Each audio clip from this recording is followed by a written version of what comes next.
कर्नाटक के मुख्यमंत्री पद को लेकर चल रहा गतिरोध गुरुवार 18 मई को खत्म हो गया। सिद्धारमैया को सीएम बनाने का ऐलान किया गया है। कांग्रेस प्रदेश अध्यक्ष डीके शिवकुमार को डिप्टी सीएम का पद दिया गया है।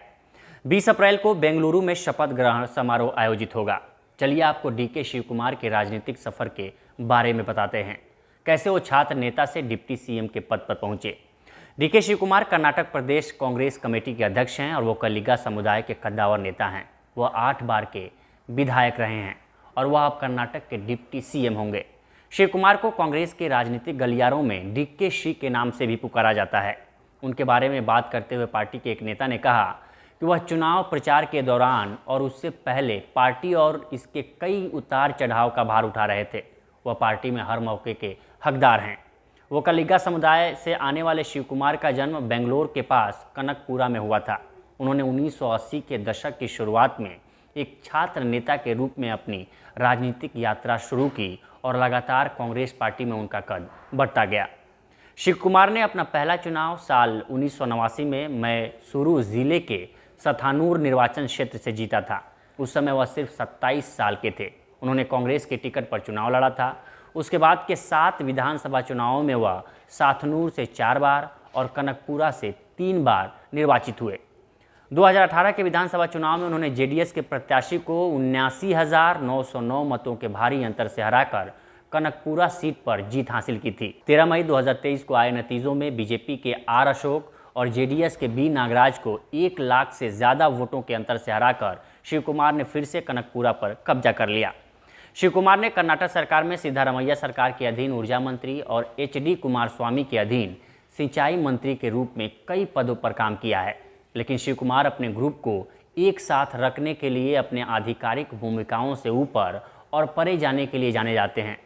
2018 के चुनाव में कर्नाटक में हंग असेंबली बनी थी। इस समय डीके शिव कुमार ने कांग्रेस जेडीएस गठबंधन की एकता को बनाए रखने में महत्वपूर्ण भूमिका निभाई थी। उन्होंने यह सुनिश्चित किया कि बीजेपी कांग्रेस जेडीएस खेमे के विधायकों को खरीद न पाए और विधायकों को हैदराबाद ले जाने और वहां से वापस लाने में भी अहम भूमिका निभाई। लेकिन आखिरकार जुलाई 2019 में गठबंधन सरकार गिर गई। 2002 में भी जब तत्कालीन कांग्रेस नेता और महाराष्ट्र के मुख्यमंत्री विलासराव देशमुख अविश्वास प्रस्ताव का सामना कर रहे थे, शिव कुमार ने ईगल्टन रिजॉर्ट में कांग्रेस विधायकों की मेजबानी की। विश्वास मत के दिन उन्हें मुंबई ले गए और सुनिश्चित किया कि वह विश्वास मत जीत लें।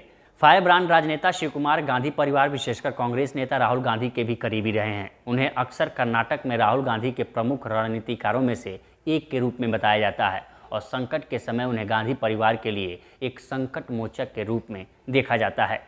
गांधी परिवार के साथ उनका रिश्ता कई साल पुराना है और उन्हें अक्सर महत्वपूर्ण राजनीतिक कार्यक्रमों में सोनिया गांधी और राहुल गांधी के साथ भी देखा जाता है। दरअसल 2022 में जब नेशनल हेराल्ड मामले में प्रवर्तन निदेशालय द्वारा राहुल गांधी से पूछताछ की जा रही थी, तब उन्होंने बीजेपी सरकार के विरोध में दिल्ली में एक रैली में राज्य के कांग्रेस नेताओं का नेतृत्व किया था। जब से उन्होंने 2020 में कर्नाटक कांग्रेस का प्रभार संभाला है, शिव कुमार के हाथ में एक कठिन कार्य था। उन्हें 2023 के विधानसभा चुनाव में कांग्रेस को बीजेपी के साथ आमने सामने के लिए तैयार करना था। यह एक ऐसी चुनौती थी जिसे उन्होंने स्वीकार किया। डीके शिव कुमार ने केवल कर्नाटक में धीरे धीरे गति पकड़ रही बीजेपी के खिलाफ सत्ता विरोधी लहर के तहत लोगों को एकजुट किया, बल्कि खुद को राज्य में एक प्रमुख वो कलिगा नेता के रूप में भी स्थापित किया। जहां पहली चुनौती पार्टी कैडर और चुनाव रणनीतिकारों के समर्थन से रणनीतिक रूप से मिली थी, जिन्होंने बीजेपी के भ्रष्टाचार के खिलाफ कांग्रेस के अभियान को उग्र बना दिया था, वहीं दूसरी चुनौती को तोड़ना कठिन था।